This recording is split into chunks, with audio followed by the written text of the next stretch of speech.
Инфлацијата не попушти. Трошоците за живот лани биле повисоки за 4,1% во однос на 2024 година, објави статистика.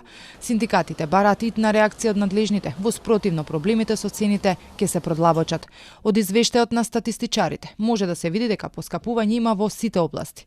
Кај храната и пијалаците, цените за една година се зголемиле за 5,2%, најмногу кај овошето, но поскапеле и другите производи: месото, млекото, сирењето, јајцата, лебот.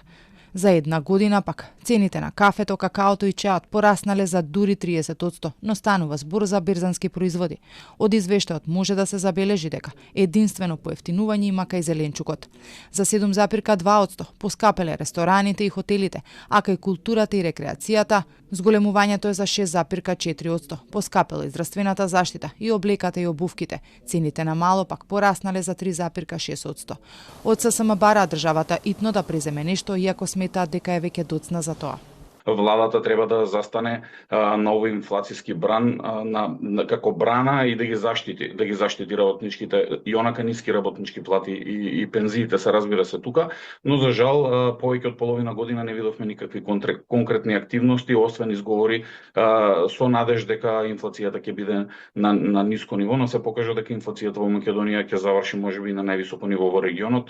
И пак ќе повторам, доколку на тоа го додадат и ниските плати кои се најниски во регионот и во Европа, тоа е навистина сериозен индикатор.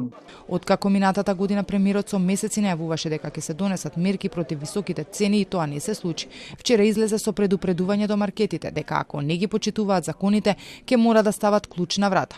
Соопшти дека имале докази дека некои од нив го изигрувале законот за нефер трговија. Се зборуваше и дека ќе се донесат и неколку кошнички, но не се креира, а се уште се чека да се донесе и онаа владината, откако за кошничката на ССМ се изјаснија дека во нејзи имало спорни работи. Само за споредба, во Европа, во најголем дел од земите во декември инфлацијата се движи помеѓу 2 и 3%. Само во Естонија и Словачка има стапкана инфлација како тука. Во Хрватска и Австрија е нешто под овој процент.